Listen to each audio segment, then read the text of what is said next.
on the building. It's a true foundation. I'm holding up the glass. I'm working on the building. It's a true foundation.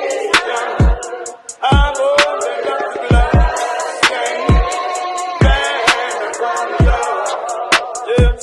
I'm working on the building. It's a true foundation. I'm holding up the glass. Welcome to the Under Construction Podcast. Join us as we discuss various topics meant to stimulate growth, challenge current ways of thinking, motivate change, and overall self-improvement, as well as self-reflection. Today, we're going to jump back into part 2 of our conversation about individualism versus collectivism. But first, let's introduce the crew.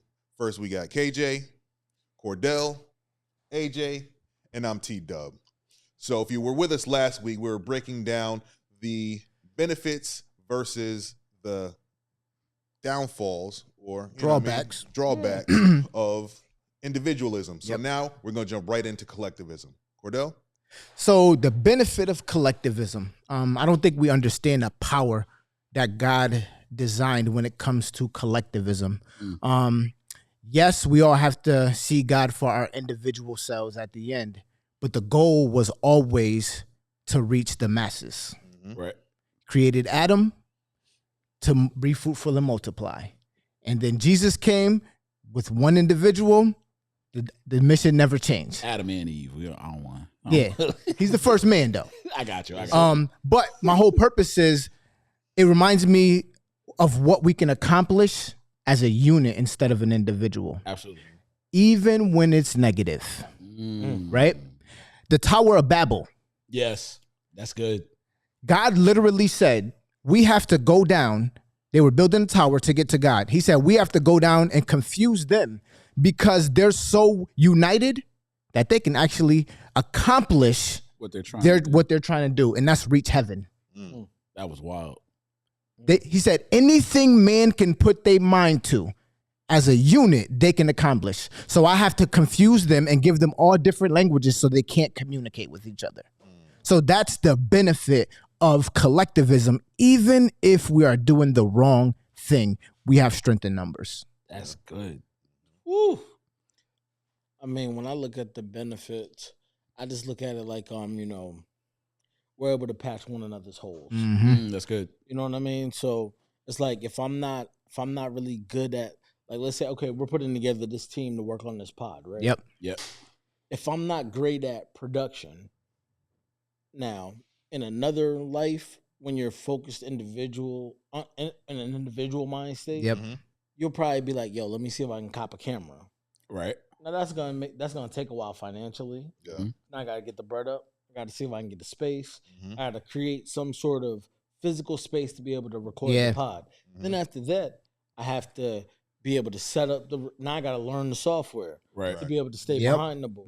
Right. Then I gotta be able to be like, and I'm the whole time, all I want to do is be able to sit here and share thoughts with people. Right. I have months upon months to be able to develop these skills, all these other skills. Whereas collectively, if Royal Soul does not want to be in front of the camera, but they're amazing at being behind the camera. Exactly.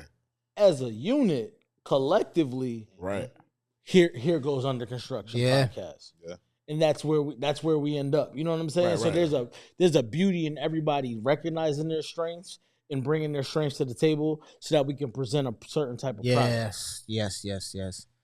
I think just coming together as a collective, like the benefits, there's so many benefits that we can name, just like the difference of bringing together strengths, patching holes of weaknesses, or just like knowing that I have the ability to dial back. Yeah. Like I don't have to go at 100% every time. If I'm not feeling it, if I'm not in the right space mentally or anything like that, like I can count on somebody. There's a substitute. There's somebody else that can do just as well of a good job that can still, like, if we talk about This doesn't happen too often, but in churches, right? Different pastors, different preachers. Like, all right, you're feeling not feeling some type of way, but you're feeling under the weather, and you have to preach. It is a lot easier. It is a lot less stressful if you can say, "Hey, minister so and so, brother so and so, sister so and so, evangelist so and so, can you bring the word today?" Yes. And then you can hear from somebody else that has a different perspective. Love it. But you will also get 100% from somebody who's at 100%. Yeah. As opposed to trying to get 100% from somebody who's at 30. Woo. Yeah. I mean, and to your example about the church thing, to be honest, I grew up in a church that became 10 or more, like maybe like 5 to 10 small churches. Mm-hmm. Because people weren't given opportunities. It's so important, man. So when you back to the previous My episode, own kingdom. When you recognize individuals in their efforts and their growth, you can also give yourself a break. Yeah. And not have to be up there every week. And you know what I mean? Like, don't stretch yourself so thin. Don't try to stretch yourself across 4 different messages when you could like make 3 stronger messages and give yourself a week off, and this person can expound on the topic from a different point of view that may hit somebody in a different way. I think that's so important, man, because I think, and I expressed this before, the way we do church in America, to me, is wrong. God created a 5-fold ministry. Yep. Apostles, prophets, we know them, teachers, preachers. So that means they all have the capacity, pastors, right, to teach, to edify the body. The Bible talks about spiritual gifts. Right. The gift God gave you ain't for you. Correct. It's not for the individual. It is for everybody else. Except for tongues. Tongues is the only one that's for you. But that's a whole different story. That's a whole different story because he talks about, but if you look in that chapter though, he said, don't do it unless somebody can interpret it for the whole entire body. Exactly. So even then it wasn't. He was like, because if they don't understand you, be quiet because you're only edifying yourself. Right. You know what I mean? So that's what it was saying. So it's like every single gift was for someone else. Sure. And that's the benefit of being with the collective body because number one, God gave you a gift to steward, but if you ain't got nobody to give it to, then what is it for? I mean, there's a whole, like that. My bad. There's a whole passage or an analogy. No, what does he call? What does Jesus call him? He calls allegory? No, parable. A parable. Parable, yep. There's a whole parable about it where Jesus talks about the 10 talents. Talents, correct. One he gave 5 talents. Yep. He told him to steward his 5 talents while he went off to sell. One he gave 2 talents. He told him to do the same thing. One he gave 1 talent. The guy with 5 talents came back with 5 more talents. He said, hey, you gave me 5. I invested it. I got 5 more. He said, you've been fruitful over money, or you've been fruitful over little. I could make you rule over much. Yep. So then there's the one that got 2. Same thing. Oh, I knew you was going to do this. So I invested the 2. I got 2 more. That's 4. Cool. But then the dude that had 1 talent was ashamed of his talent. And he said, I knew you were a hostile man who cared about what he returned or what he got from a return. I'm paraphrasing. So I hid it so I could give it back to you. Yeah. And he said, you knew that I wanted you to do something with it. However, you decided, he called him slothful. He called him lazy. He's like, you decided to hide it just so you could give it back to me. So then he took the 1 from him and gave it to the person who had 10.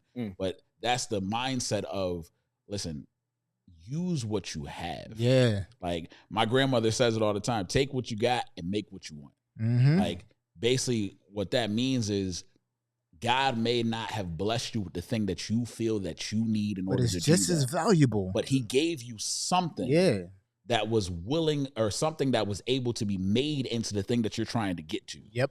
Like he gave you something, and it may not be, you talked about the podcast, Under Construction podcast. He didn't give you the whole thing. He didn't give you the whole thing. He didn't give you the whole thing. He gave us each other. Yeah. And said, what do you do now that you're together? Yep. And what we did was we took the things that we were good at and we put them together so we can say, oh, as a collective, this is amazing. Yep. For sure. For me, the benefits are like the affirmations and like Lionel, the sight beyond sight, right? Like not all of my talents I've especially specifically for me, not all of my talents I see. Yeah. Right? So That's when I'm good in a too. collective, other people are like, yo, you're really good at this. Yeah. Right? That's And good. it's something that I wasn't even looking at. It's something that I didn't even realize I was good at. And it's not something that I would even like reflect on or try to build within myself. But because I'm in a collective and they can see things that you can't see because of the way I'm built, right? In this conversation, I see all of you. I don't see myself. Right. So when other people are in communion with me, they're seeing things within me that I don't see within myself, and they can encourage that and they can nurture that, and I can start to develop those things that are hidden from myself, but other people are able to show me. So that's my benefit from the collective. I got one more before we get to the drawback. Hit me with Sorry, it. bro. Go ahead. So music, harmony. Yes. Now, Yeah. if I'm amazing at being a tenor, back to your point of playing your position, is it gonna help all of us for me to try to be a soprano? Not at all. Absolutely not.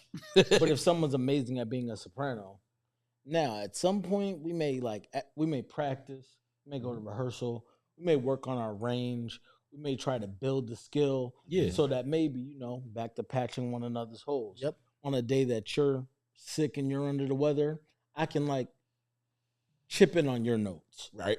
But you wouldn't be able to teach me, nor vice versa, if we weren't a part of a collective. Right.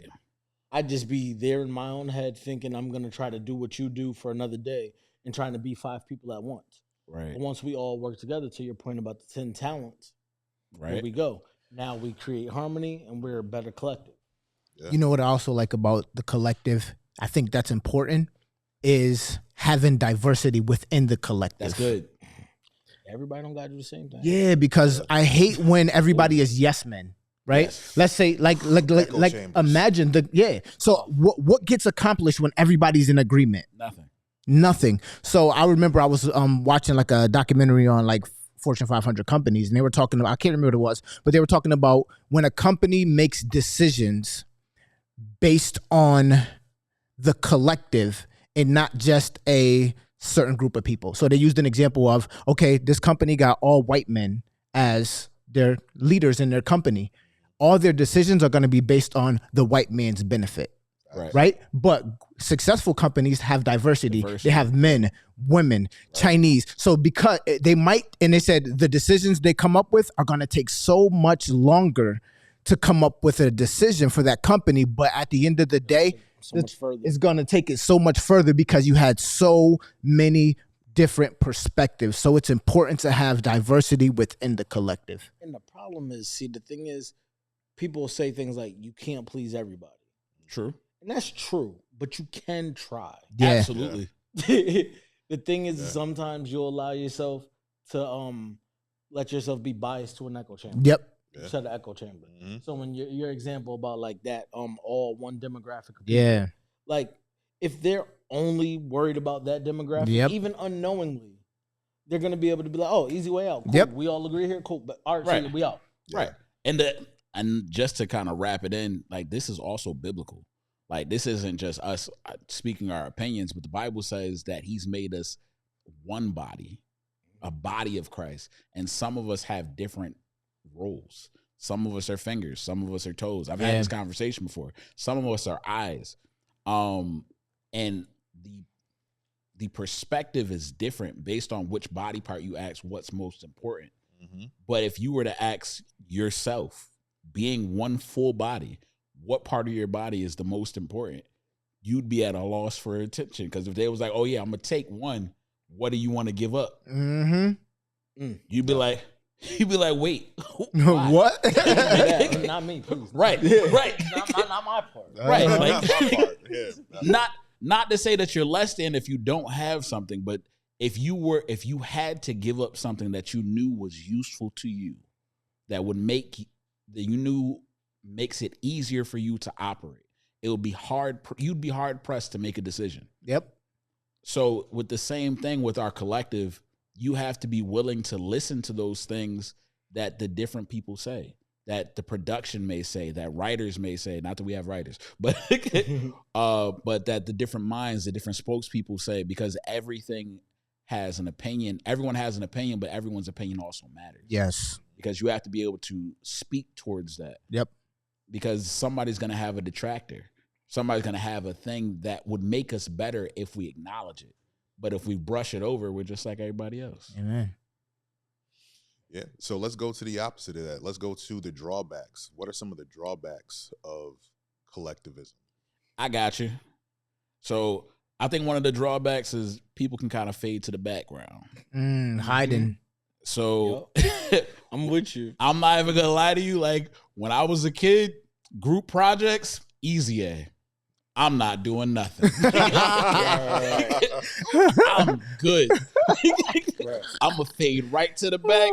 Because you got that one kid that's going to do all of it. Right. And all those things that we were saying that you'd ideally develop in the individualistic moment of like self-awareness and stuff, you never have to face that. Like you could be in denial. Yeah. Absolutely. You could be in denial because we always get an A. Right. So you believe you're an A student because there's always group projects. Yeah.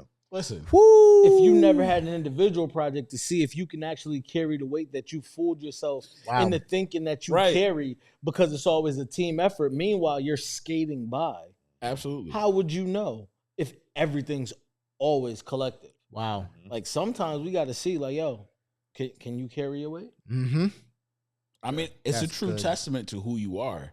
Like without having the individual test, as to your point, like you don't have a way to gauge where you're at. You don't have a way to know, all right, I'm weak in this place because somebody always covers your mistake. So it's like, I'll tell another story. When I was, when I got out of high school, I went into college. So they asked me when I got to pick classes. So I was like, all right, cool. So I was like, I could do classes at 9. I pick my classes. So my first class is at 9 o'clock. I'm like, I can get up for 9. I'm good. I'm not taking into account, I don't wake myself up in the morning. My parents wake me up before they leave for work.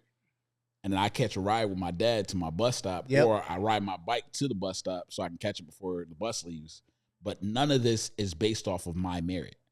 It's all based on somebody else doing something for me. So first day of classes, I'm late. I woke up, I missed the whole class. 11 o'clock. Like that class is gone. There's no way. Like, and there's other things like, all right, so I'm like, all right, I resurface. I go back to the next term. I'm like, all right, cool. I can't do 9 o'clock classes. I'm not ready for that yet. Let me try 11. So I try 11. Same thing, because I'm not disciplined enough and I don't recognize that I need this discipline until I get to this space where I'm taking college courses, but there's nobody there to hold me accountable. Yeah, that's the importance of collectivism, I think. Right. You have to have your accountability partner. You have to have somebody that taps you on your shoulder as a collective because that helps you. That's like, oh, listen, it's a fallback option. I got this. I got you. I pick up where you leave off. However, but the drawback in your example is that as long as your dad would have kept doing that, you wouldn't have known that you need to work on your time management. Nope. Never. Wouldn't have happened. I think a drawback for me, I agree with both of those examples, is that I don't even know if it's a drawback, but I would like to use it. You might be in the wrong circle. True. Very true. You might on that. Very true. You just might not be in your right group. Right. And I think that's important in today's society where we talk about churches. You know, people like to say you church hopping and stuff like that. Listen, keep going until you find the one that I was about fits to say you. it's dating. Yes. I hate to say it, but you know what I mean? Like keep going to the one thing that I finds posted you. before, bro. I said build your real life algorithm. Yeah. Find your strangers and make them your people. Yes. And I think that's a drawback for me because what happens is you have people sitting in groups they really don't even agree with. But they're scared to leave. Very true. Because of the negativity that they think that they would get from leaving. You know what I mean? So I think that's important to understand that, to analyze yourself like, I just don't fit with these people. Right. And maybe you did fit with them and it was only for a season. That's good too. And it's time to move on. Go ahead, bro. Detour. Off of what you said.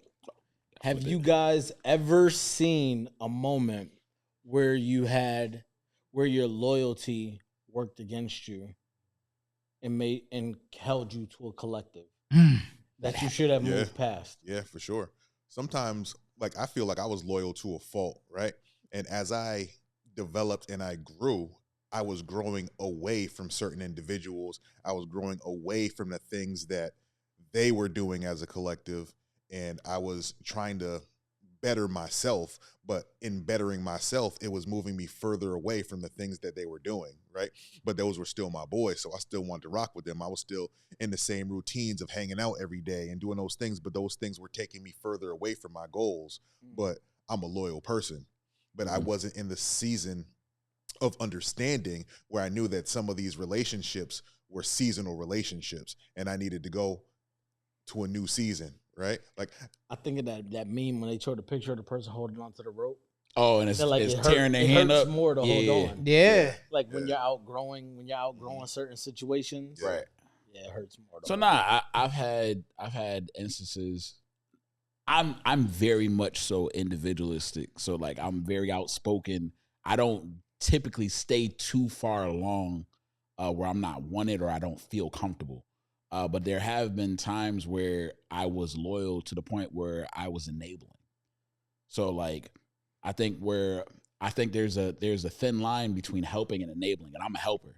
I love to help people. I love to, if I can assist you, like that's my thing. Like I don't mind at all. But before I got to a mature space where I understood the difference between helping someone and enabling somebody, like I would just keep helping. I just keep helping and keep helping. But I would get mad because I'm like, I'm helping you and I don't feel like I'm helping you because I keep giving you stuff and now it's to the detriment of me. And that's what I don't like. And that's the thing of, could be the thing of a detractor of the collective, because if you have people who are abusing the help and hurting themselves, they could be abusing your gift.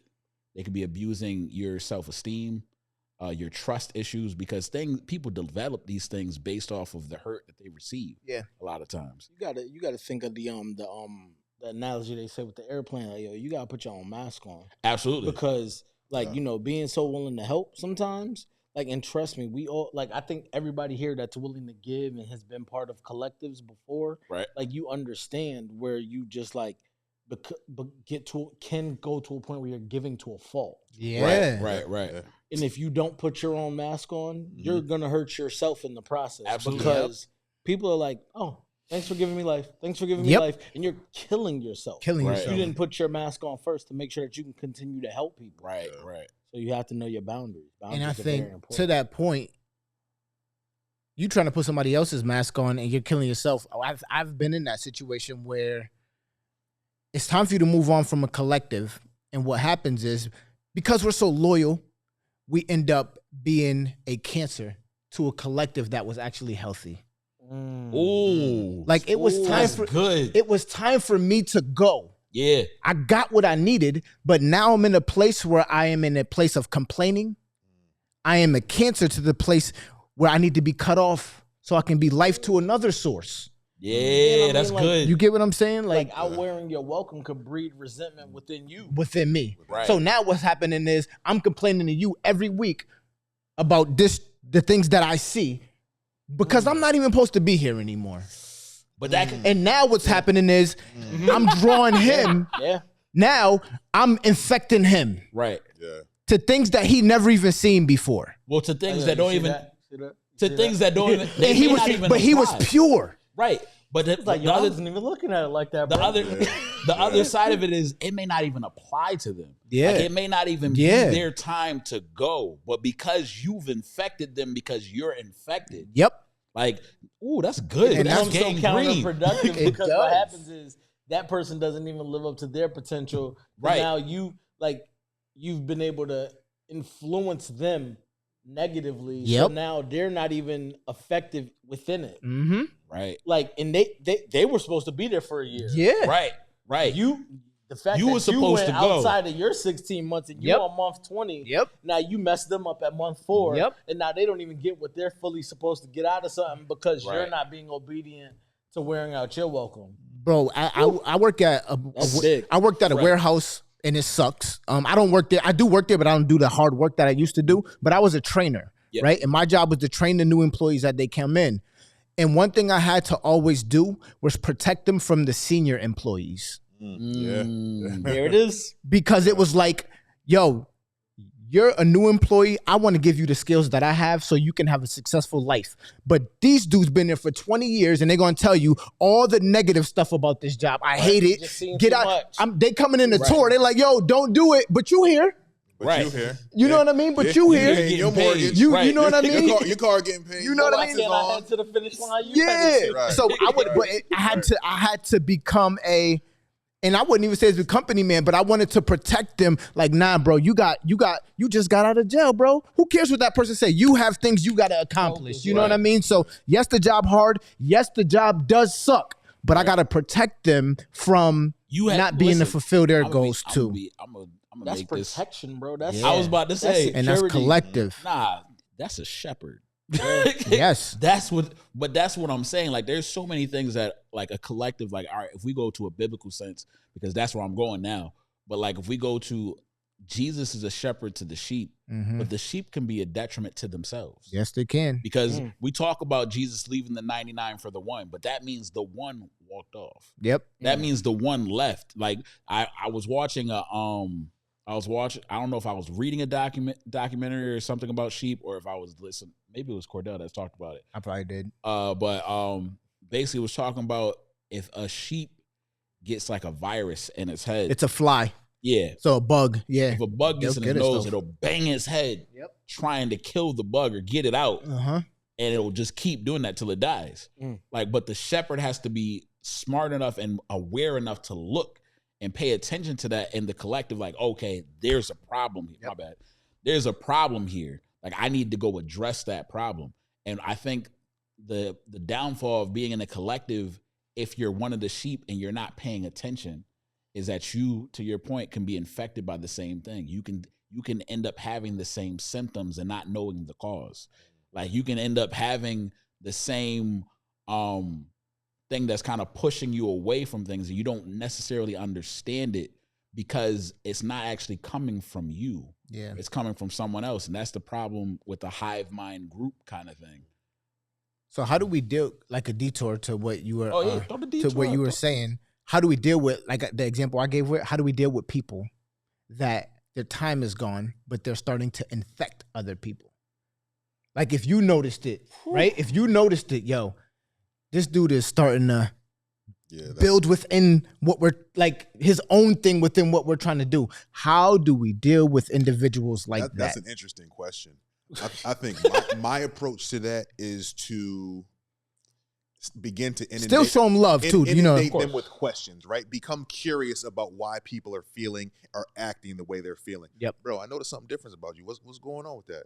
Like, yo, you used to love being here, but now when you come in, your attitude is very different. The way you're conversing with people is very different. The energy you're bringing in is different. You know what I mean? So by asking questions, hopefully you get a response from that, right? And if you can get an honest response from that, then you can start to give them insight through the conversation, right? You're not just saying, yo, bro, your attitude is trash right now, right? Because that's not loving, right? And nobody's going to respond well to that. I'm definitely not going to respond well to that, right?